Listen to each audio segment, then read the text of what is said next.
Hello guys, welcome to a new chapter of the Empress Dowager Cixi. This is going to be chapter 16, War with Japan, 1894.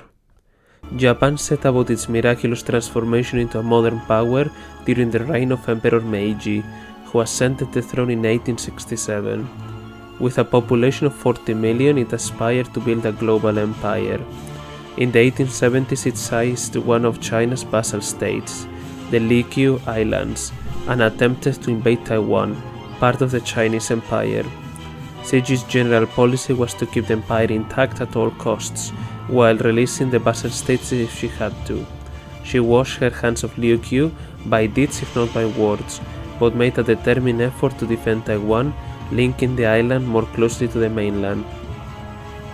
Japan also cast its eyes on Korea, another vassal state of China. In this case, Cixi tried to prevent the Japanese from annexing the country, as it shared a border with Manchuria, which was close to Beijing. As China was not strong enough to stop Japan by itself, Cixi sought to involve the West as a deterrent.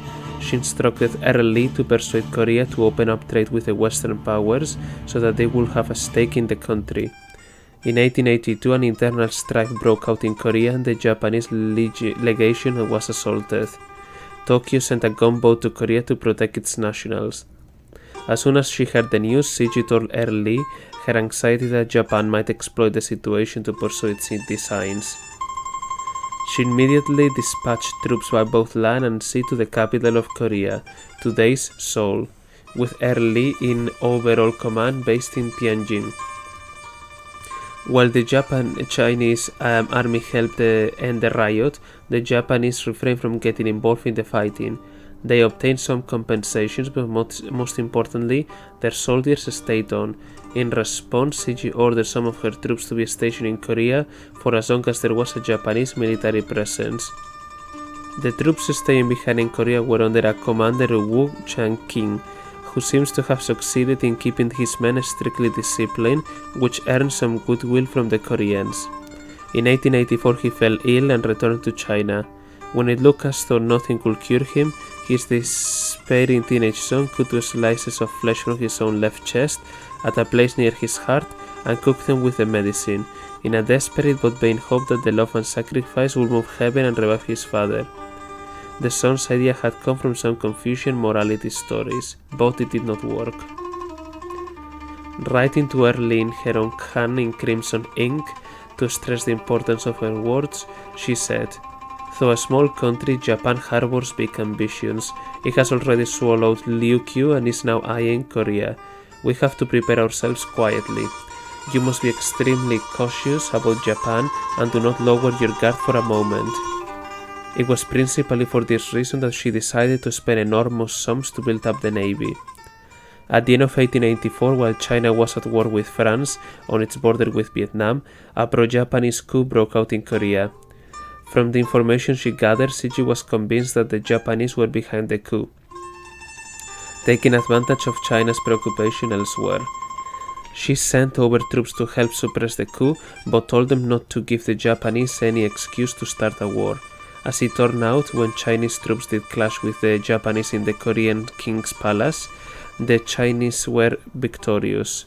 On Cixi's instructions, Early opened talks with Count Ito Hirobumi, soon to become Japan's first prime minister, and both sides agreed to withdraw troops from Korea.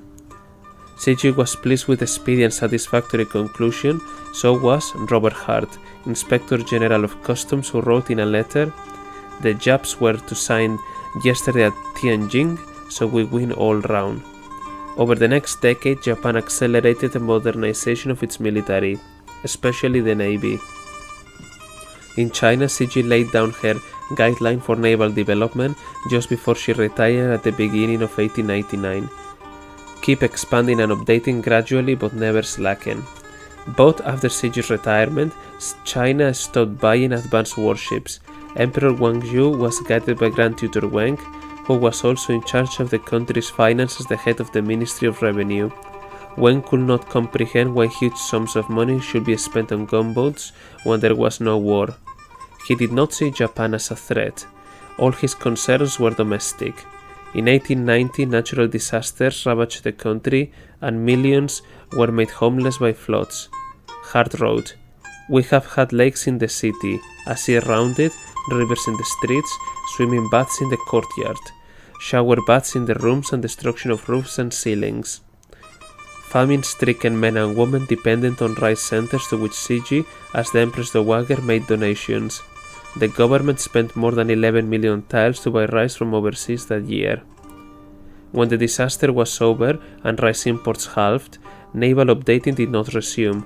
On the contrary, in 1891, when Cixi moved into the Summer Palace and severed her ties with the government altogether, Emperor Guangyu decreed that all naval and army purchases be discontinued on the advice of Grand Tutor Wang, as there is no war on the coast.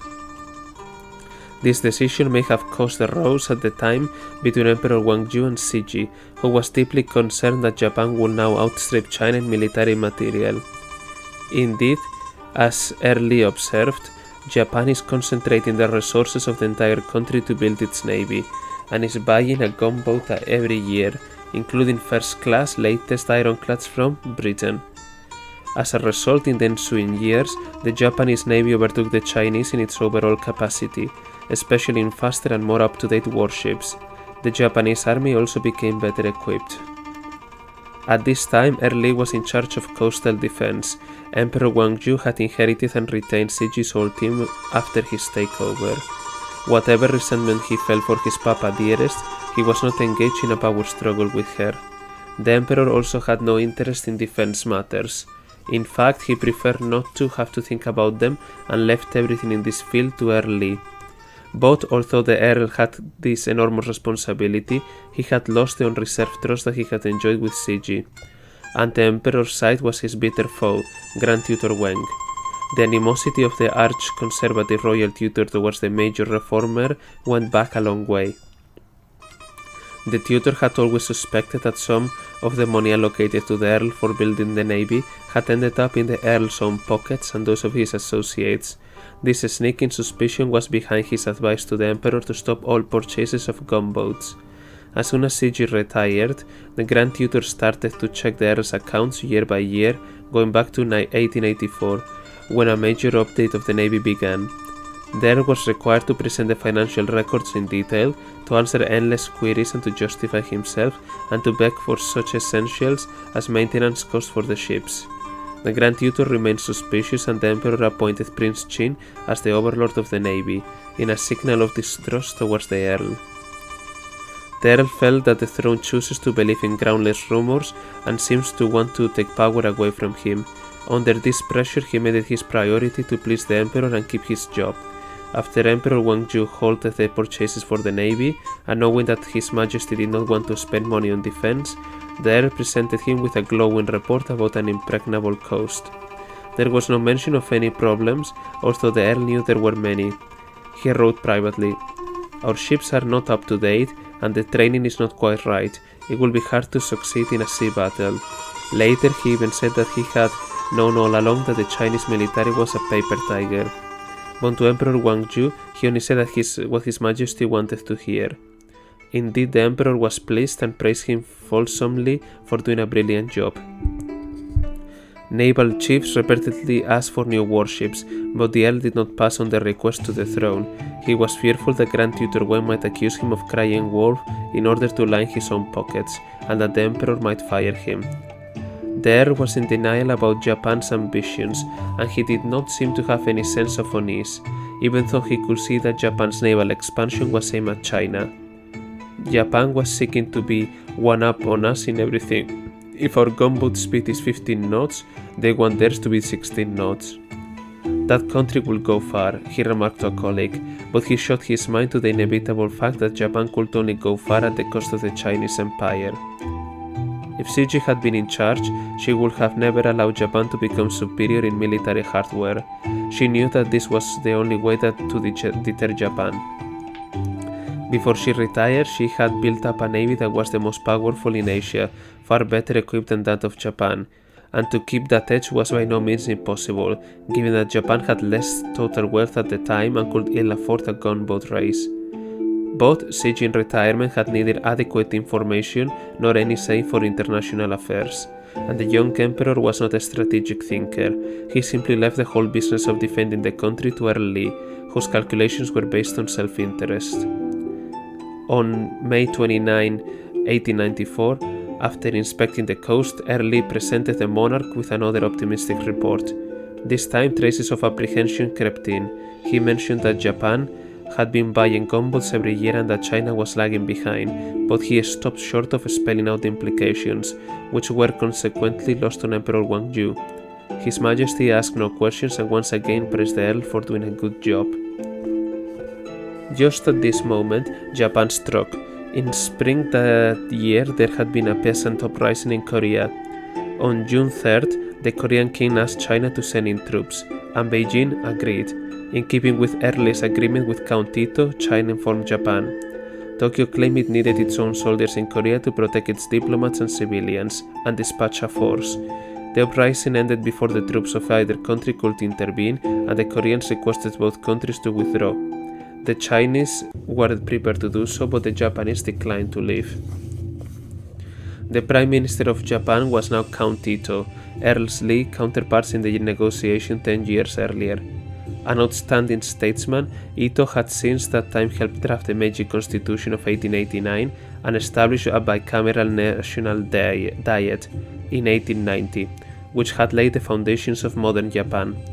At the very time when he dispatched troops to Korea, his intention was that they should stay there, as a first step towards a very much more ambitious goal, to initiate a military contest with China, beat the massive empire and become the leader and master of East Asia. So instead of withdrawing, he sent in more troops. His pretext for this act of invasion was that the Korean government must be forced to carry out modernizing reforms. The Chinese were told that they were welcome to join in this reformist enterprise, but if they chose not to take part, Japan would carry it out alone. Prime Minister Ito's scheme put Japan in a win-win situation. If the Chinese troops left, Japan would occupy Korea, and challenge China at a time that suited Japan. If the Chinese stayed on, there would be numerous opportunities to create conflict between the two armies and a spark of a war, again at a time of Japan's choosing. In fact, Prime Minister Ito had made up his mind to take on China now. No one in the Chinese government grasped Japan's intentions, not even Earl Lee. While the Japanese military build-up in Korea gathered pace, it was business as usual in Beijing. Emperor Guangju continued his classics lessons and planned banquets to mark his birthday at the end of July. Grand Tutor Wen wrote calligraphy on fans, a common scholarly pastime, and appraised his treasured stone robin collections with visiting connoisseurs. Early delayed reinforcing the Chinese troops in Korea for fear of triggering a war. It does not seem to have occurred to him that Japan's goal was not confined to Korea, that it was actually seeking war with China. Thinking peace could be preserved, the Earl busily lobbied European powers, especially Russia, which had its own designs on Korea, of which the Earl was well aware, hoping that they would intervene and restrain the Japanese, a hope that proved futile. Robert Hart observed that the Earl is calculating with too much confidence on foreign intervention and infers too much from Japan's willingness to discuss. The powers are at work trying to induce Japan to withdraw and discuss, for they don't want war, but Japan is very bumptious and cock-a-hoop. Japan thanks them for their kind service, goes on her way, and will probably later fight them anyway. At the end of June, it finally dawned on Early that Japan was not just threatening Korea, but wanted a decisive war with China using everything it had. This recognition came from news supplied by Robert Hart. Japan is mobilizing 50,000 troops, has ordered 2 up-to-date ironclad gunboats from Britain, and bought and hired many English commercial vehicles for transferring troops and arms.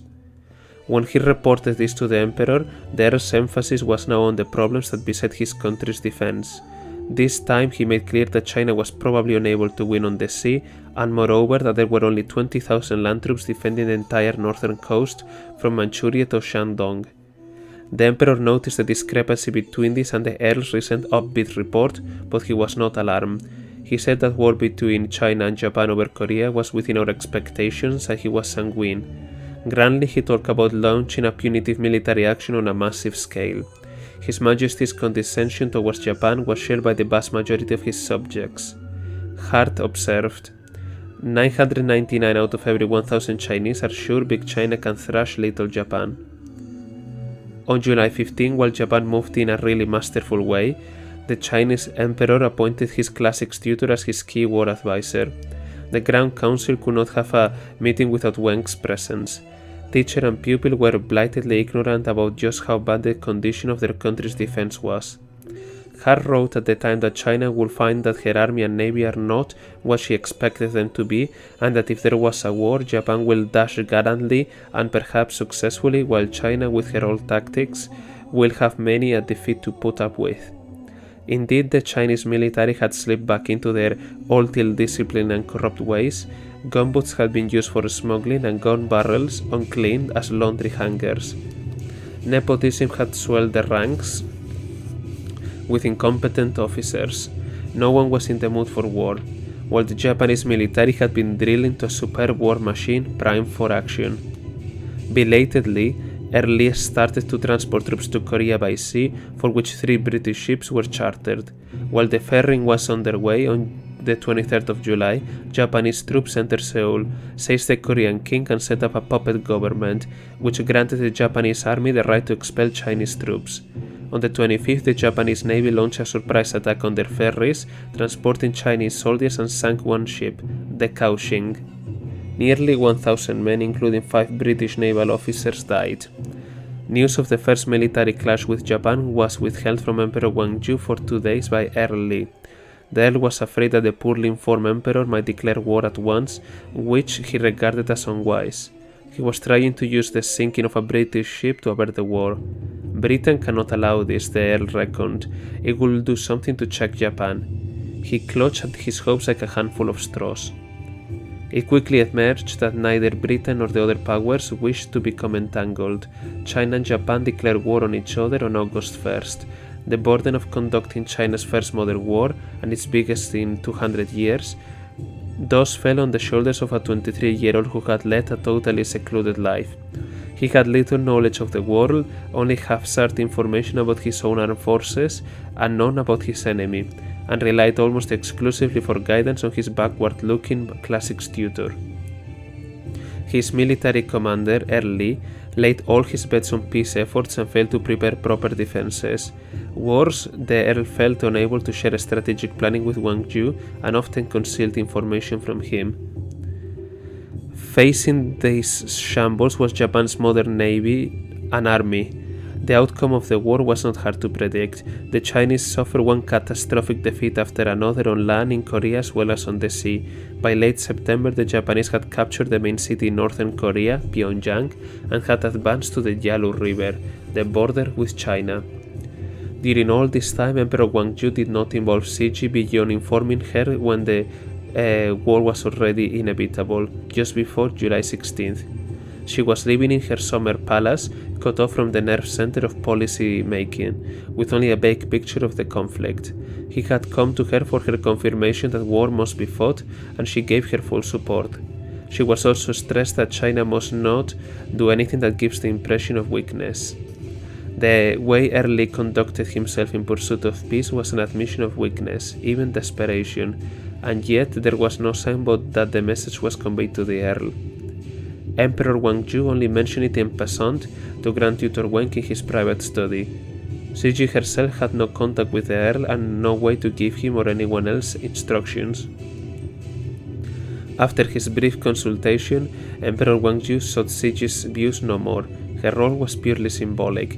In her name, an award was given to an army unit that was reported to have won China's first victory, which turned out to be a phony. There can be no doubt that Cixi was extremely anxious.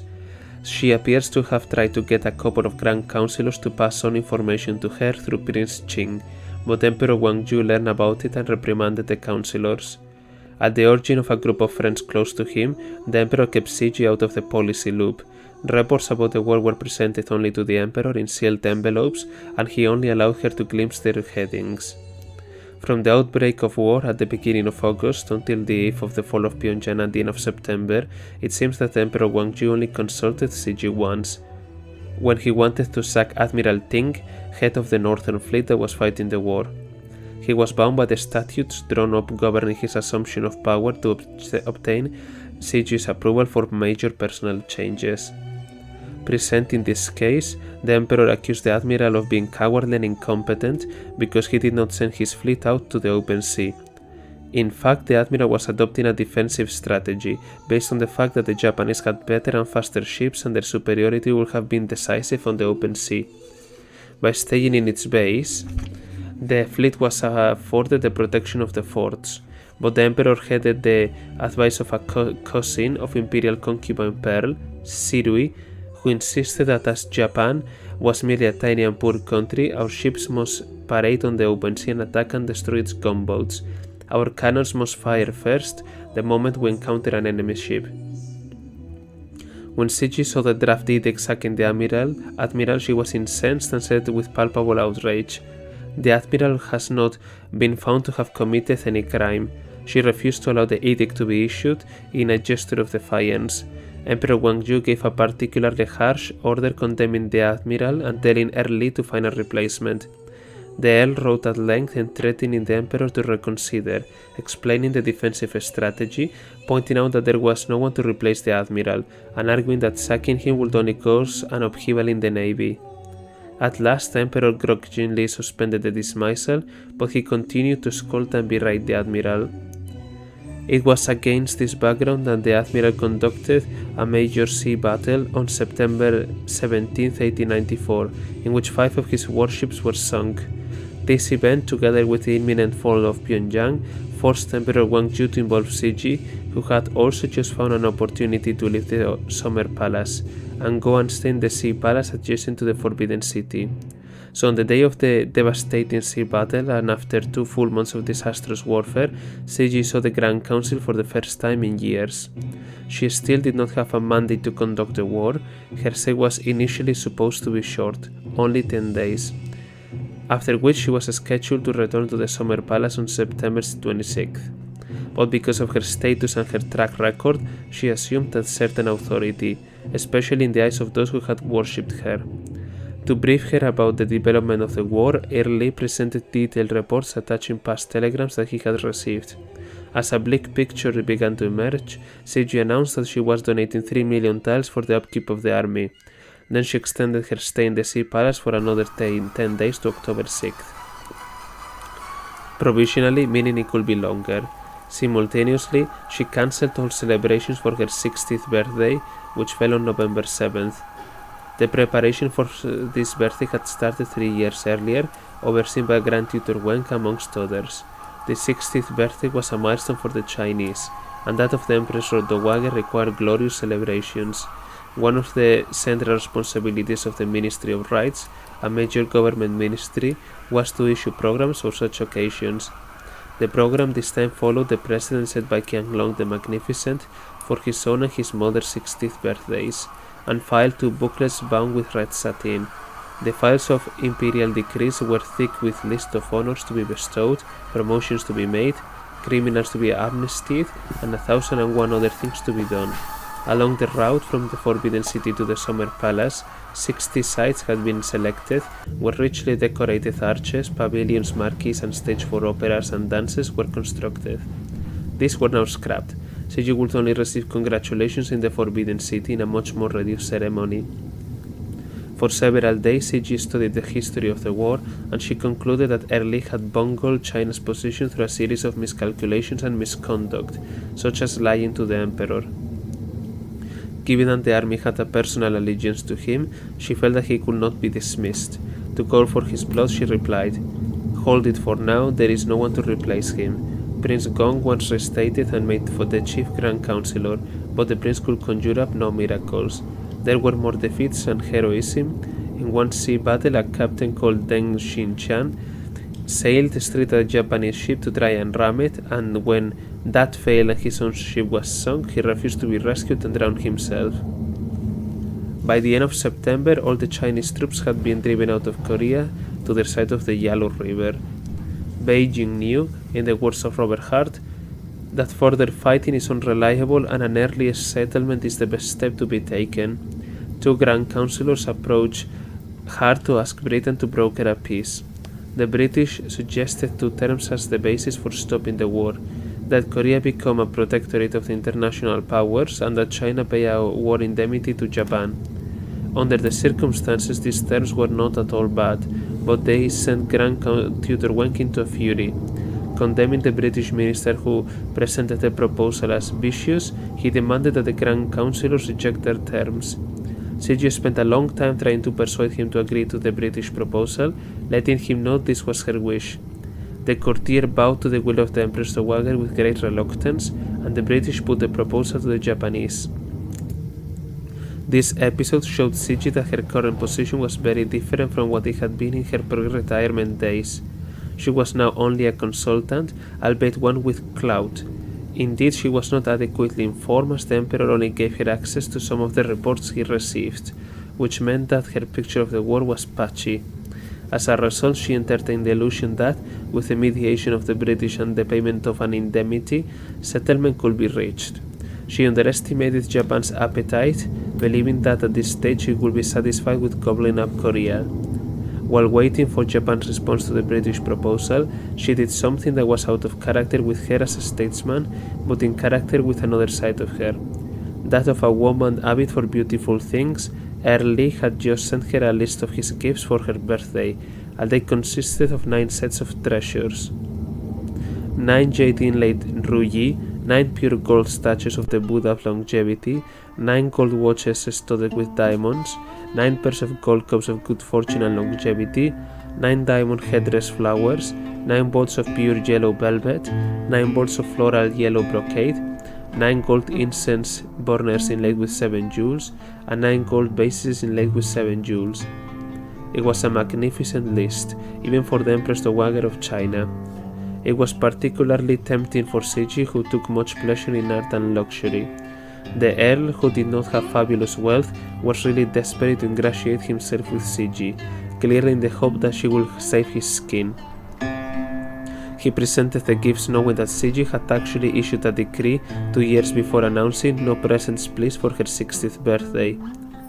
The Earl's present giving confirmed that he was an expert at pleasing his bosses through their weak spots. Indeed, Cixi found it hard to turn down this haul, and if she accepted Earl's gifts, she had to accept other people's. Birthdays celebrating a new decade were the chief giving occasions, but her 50th birthday had been hit by the war with France, and she had had to veto all the presents. Must she really forgo this opportunity again? The temptation proved too strong. After a few days agonizing, Cixi persuaded herself that accepting birthday presents was not incompatible with fighting the war. This was similar to her self-delusion in the past, when she thought that taking a relatively small sum of money each year from the naval funds made no difference to the navy. Now she effectively rescinded her own decree and sent eunuchs to announce that officials above a certain high rank could present gifts if they wished to do so. Her words immediately caused disquiet among top officials in the court. Some, like Grand Tutor Wenk, said that they had not prepared anything because they had been following the Empress Dowager's own decree, and their admiration for her could not be measured by material things anyway. But the general flow was set. Everyone began to rack their brains about what to give, and Wen and a few others employed an agent to scout for them. Realizing she had made a mistake, Cixi quickly issued an edict attempting to explain herself, saying that she thought it would be wrong of her not to spurn people's goodwill, but the damage had been done. The fighting spirit, which was already lacking in the court, was dissipating. Robert Hart wrote in a letter, "Things look bad here. The officials have no fight in them, and despair is generally settling down on all." The Japanese did not accept the olive leaf. Without replying to the British, they launched assaults on the Chinese border defenses, which collapsed like a pack of cards. The Japanese were in sight of China itself by October 27th. Cixi belatedly tried to make amends. She offered to donate another 2 million taels to the war effort, but this gesture could not salvage either the war or her image. Her much reduced birthday rituals were performed to the beat of a marching Japanese army. The ceremonies were a facade she simply had to preserve. Cancelling them would have amounted to announcing a national catastrophe and would have caused bewilderment in the empire. But even the prescribed pomp could not dispel a bleak and dreary atmosphere. Western powers were scandalized and contemptuous that the empire seemed incapable of one decent fight and only capable of a birthday fanfare. Cixi's reputation plummeted. Robert Hart wrote ironically, his former reverence for the Empress Dowager now gone. We should probably have the Empress Dowager's birthday celebrated by the capture of Liaoyang. I don't think that the Japanese can march to mock them by that late. On the 21st of November, the Japanese seized the strategic fortress harbor of Port Arthur on the southern tip of the Liangdong Peninsula, the gateway to Manchuria by land, and to Tianjin and Beijing across a short stretch of water. This catastrophic development made Cixi see the full scale of Japan's ambitions and capabilities. She bitterly regretted the birthday gifts fiasco, and the ceremony, however, reduced in scale. Later on, she would declare no celebrations or gifts for any of her birthdays. Her 70th birthday, a major occasion, will be no exception. On that occasion, calls for her to accept tributes echoed across the provinces, but she stood firm. Back in November 1894, Cixi also blamed her misjudgment on her restricted access to information. She acted to break her adopted son's embargo on sharing with her the reports addressed to him. As his refusal had very much been on the advice of friends who had gained his ear through Pearl, Emperor Guangzhou's favorite concubine, Cixi tackled her first. Pearl was officially under her charge as a member of the harem, and Cixi had shown no ill feelings towards her. In fact, she had tried to be nice to her, often inviting her and her sister Jade to stay in the summer palace. When Pearl expressed a wish to learn to paint, Cixi had made Lady Miao available to her. At the beginning of the year, as part of the celebrations for her 60th birthday, Cixi had promoted Pearl one rank up the royal consort ladder. Pearl, now 18 years old, craved money. One not inconsiderable expenses as an imperial concubine was tipping the eunuchs, in order to be served well, and Pearl was a lavish tipper. To make money, she sold official posts to the highest bidders. One post was Major of Shanghai, and she pleaded with the Emperor to give the post to a certain Lu. When Emperor Guangzhou ordered the Grand Council to appoint Lu, without telling the councillors that it had come from Pearl, they queried the appointment as they had not heard of Lu. The Emperor was compelled to have Lu assessed by the Ministry of Officials, and Lu was found undeserving of the job in Shanghai and was put on a reserve list, waiting for a far more junior assignment to become vacant. Word leaked out that Lu was illiterate and had bribed Pearl with a huge sum. There were other similar cases. For an imperial consort to take advantage of his relationship with a monarch to sell official jobs was an offense punishable by death in the Qing court. The emperor would become a laughingstock and would be deemed stupid and unworthy if the scandal was exposed. Cixi knew about Pearl's misdeeds and Guangzhou's involvement, and she decided to use them to force her adopted son to agree to her demands. She obtained confessions from Pearl and the eunuchs serving her by having the eunuchs thrashed on their backsides with long flat bamboo bats, and by forcing Pearl to watch as their skin split and their screams weakened from howls to whimpers. Pearl herself was slapped across the face. In great pain, humiliated and terrified, she collapsed. A royal doctor found her unconscious, her teeth clenched and her whole body twitching and shaking. Blood trickled from her mouth and nose. Some years earlier, when Pearl had just been chosen as a concubine, her mother had sensed an unhappy fate for the girl. Mrs. Hatland, the American doctor, had been called to see Pearl's mother and recalled that the aristocratic lady was suffering from a nervous breakdown due to worry and sleeplessness. On inquiry, discovered that her two daughters had been taken into the palace as concubines for the emperor. She took me by the hand, pulled me down on the brick side beside her, and told me in a pathetic way how both of her daughters had been taken from her in a single day. With Pearl's confession, Cixi compelled her adopted son to accept her deal. She would allow his role in the scandal to be covered up, and in return Guangzhou would give her full access to all the war reports. On November 26th, the emperor absented himself when Cixi told the Grand Council that Pearl had been done, and then had a decree issued in her capacity as Empress Dowager overseeing the harem, announcing the transgressions committed by Pearl and her sister and demoting them both. The decree portrayed the emperor as a monarch of impeccable integrity. It said that the two imperial concubines had begged the emperor to give jobs to people they had recommended, but that he had felt deeply troubled by this behavior and had brought the case to the Empress Dowager, arguing for his two consorts to be censured. When Grand Tutor Wen saw Emperor Guangzhou the following day, His Majesty calmly raised the subject as if he had indeed been totally innocent. On that day, the 27th, Emperor Guangzhou issued an edict ordering that all the reports addressed to him be presented to the Empress Dowager and in their original form. It was only from this day on that Cixi had full access to the information. Meanwhile, as a reminder of the gravity of the scandal, a severely worded reprimand was framed and hung in Pearl's apartment. A eunuch chief involved was executed. Cixi had wanted the execution to be in public, but was persuaded by Wen that this would do damage to the dynasty. Cixi now resolved to separate Emperor Guangzhou from his friends who had been arguing about excluding her from the decision-making process. She most wanted to shut out the court Pearl's cousin, Sirui, the man who had also tried to get the emperor to sack up Admiral Ting and had him thrown into prison, even executed, all for no reason other than the admiral had taken up a defensive position. In another petition, Sirui had advised the emperor to cut the pay of the troops defending Manchuria by 80%, to save money, so he said. Why should he single out Manchuria, which borders on Korea, for cuts when the Japanese were on the doorstep? Cixi could not but regard cousin Sirui's advice as toxic and on benefit of the Japanese.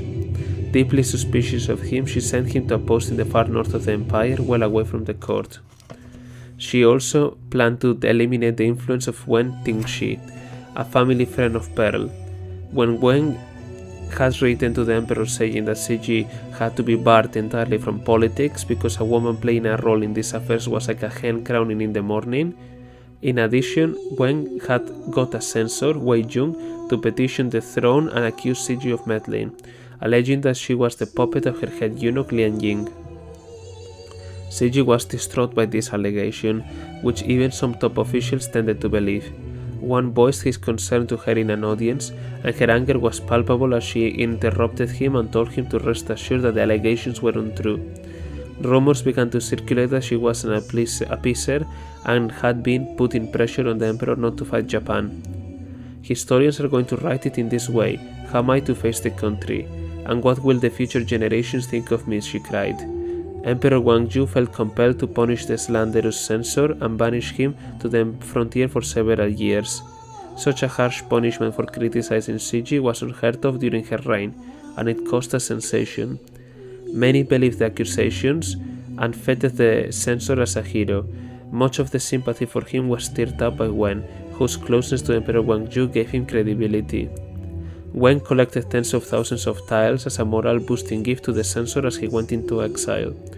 For all that Wen had done to her, Cixi's treatment of him was restrained. During the war, she left him alone, and afterwards she made her adopted son send Wen out of the court and the capital. Two other friends of the emperor who had been whispering to him words such as "Don't let the Empress Dowager butt in" were also sacked after the war. The major step Cixi took for now was to try and close the emperor's study, which was the one place where his friends could come and talk to him without arousing suspicion. This was also where the monarch continued to study the classics and the Manchu language and English. Cixi was entitled to close the study since, as a parent, she had overall responsibility for his education.